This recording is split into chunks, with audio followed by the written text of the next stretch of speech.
सुतदारा और लक्ष्मी पापी के भी घर होए, और संत समागम हरिकर कथा तुलसी दुर्लभ। तो कोई भी नया जिज्ञासु पूछ सकता है कि संत समागम की ऐसी महिमा क्यों है। भाई व्यवहार जगत में तो लक्ष्मी धन की प्रधानता है। देखें, आप सब समझते हैं, सभी विद्वान हैं, सभी जिज्ञासु हैं यहाँ।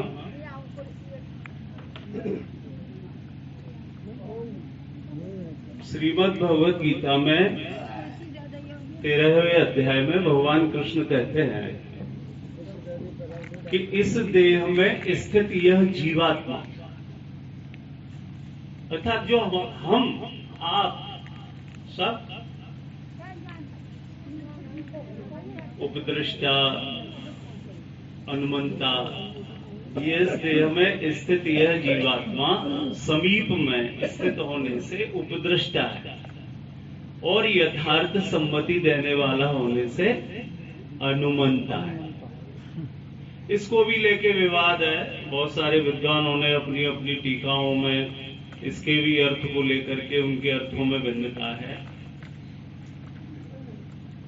लेकिन जो मूल टीका आती है एक बिना भाष्य की, जिसमें अर्थ ही अर्थ है, 10 रुपए की मिलती है, उसमें मेरी ज्यादा श्रद्धा रही। तो यथार्थ सम्मति का यहाँ अर्थ होता है, यदि कुछ ऐसा मानते हैं सज्जनों कि परमात्मा अनुमंता रूप से स्थित होकर वह मनुष्य को करने योग्य कर्तव्य, वैदिक कर्म या शास्त्र वेद या धर्मयुक्त कर्मों के लिए प्रेरित करते हैं। इसको मैं कभी स्वीकार नहीं कर सका, क्योंकि परमात्मा यदि प्रेरित करते तो दुर्योधन, कंस, अन्य दुष्ट आत्माएं, राक्षस जिनका इतिहास भरा पड़ा है, वह क्रूर नहीं होते, निर्दय नहीं होते, उनके द्वारा पापाचार नहीं हो पाता। तो मैं ऐसा स्वीकार करता हूं, ऐसा मानता हूं, ऐसा विचार है कि परमात्मा सत्ता रूप से विराजमान होने के कारण वह मूल रूप से मौन होकर जीव के द्वारा होने वाले कर्मों का समर्थन है, वह करने की सामर्थ्य प्रदान करते हैं।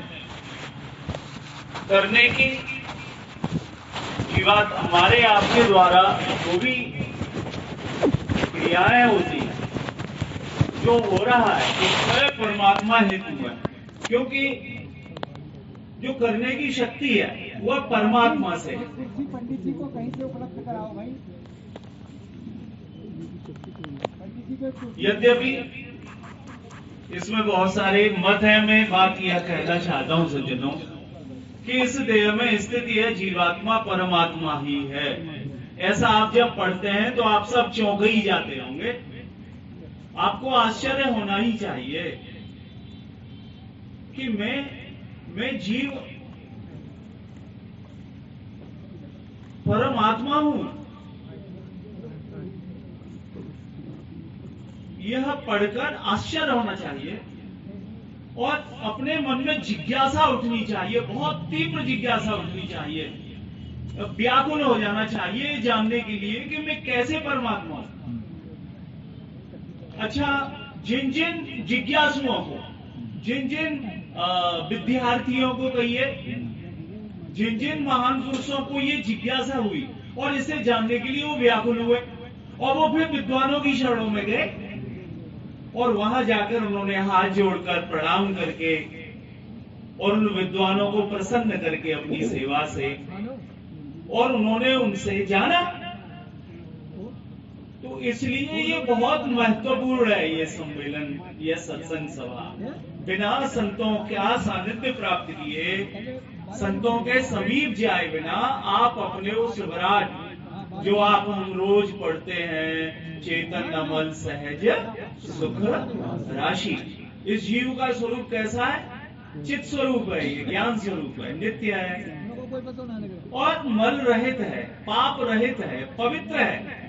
अभी पाप पुण्य की बात आ जाए, अभी कोई गीत गाने लग जाए, तुम्हें कुछ साथ नहीं जाएगा, आपका पाप पुण्य ही साथ जाएगा, तो आप हम सबको अपने पाप पुण्यों का स्मरण होने लगता है और यह आश्चर्य के पाप ही ज्यादा याद आते हैं।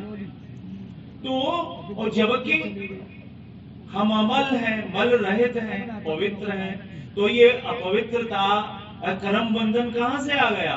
चेतन अमल सहज सुख राशि और आनंद के स्वरूप है, आनंद की राशि है। लेकिन शायद ही कोई क्षण हो जिस क्षण में आप संतोष का अनुभव कर पाते हो। कोई क्षण आया हो जिस समय आपको लगा हो कि मैं प्रसन्न हूं, मैं संतुष्ट हूं, मुझे कुछ नहीं चाहिए। कल एक व्यक्ति ऐसे ही चर्चा हुई कहीं, तो उन्होंने कहा हम तो ताश खेल लेते हैं कभी कभी। हमने कहा क्यों खेलते हैं? वो चर्चा चली इसलिए कि हम तो सुखी हैं। हमने कहा आप सुखी नहीं है, आप सुख ढूंढने के लिए ताश खेलते हैं। आप दुखी हैं, दुखी ही आदमी व्यसन करता है, दुखी ही आदमी मद्यपान करता है। तो आप कहीं न कहीं आपकी रिक्तता है, खालीपन है, आप दुखी हैं। आप बाहरी साधनों से सुख लेने का प्रयास और कब तक करते रहेंगे? जब तक आप अपने सुख स्वरूप को, अपने में ही जो अपने घट में है सुख विराजमान है, अपने अस्तित्व में, ऐसे भी कहते हैं अस्तित्व में या अस्तित्व ही जो सुख स्वरूप है, तो उसको बिना संतों की कृपा के नहीं जाना जा सकता।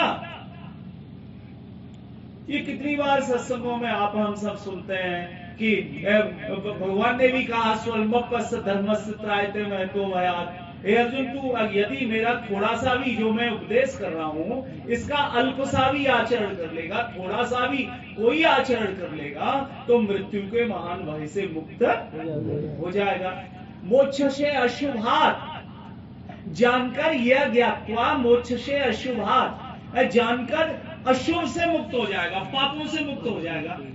यह ज्ञात्वा अमृत अश्नुते, यह देव भगवान की वाणी देखें आप, जानकर अपने अमृत को उपलब्ध हो जाएगा। तो आप में कौन ऐसा अभागा होगा जो अमृत की उपलब्धि नहीं चाहता? आप में कौन ऐसा अभागा होगा जो पाप से नहीं छूटना चाहता? आप में कौन अभागा होगा जो अपने इस जो परम श्रेष्ठ पवित्र अमल चित स्वरूप तीनों कालों में मुक्त उस स्वरूप को नहीं जानना चाहता?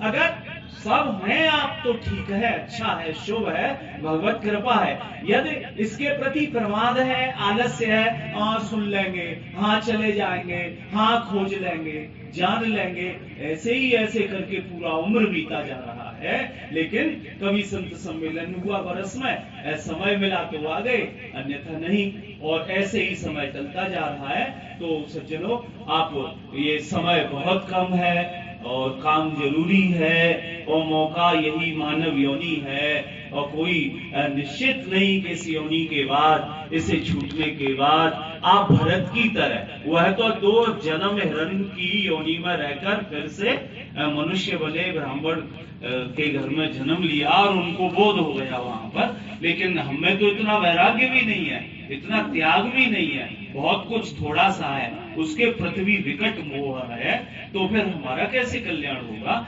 इसलिए जाग जाओ सज्जनों, और जागकर इस समय को व्यर्थ मत जाने दो, इस योनि को, और बचे कुचे समय को मन से संतों की चरणों में समर्पित कर दो, शरण में चले जाओ और अपनी दिव्यता का अनुभव करो जीते जी, और मृत्यु से पहले पहले अमृत को उपलब्ध कर कर मृत्यु के महान भय से मुक्त होकर अपना जीवन धन्य बनाओ। इतना कहकर क्षमा प्रार्थी हूँ। बोल गोविंद भगवान की जय।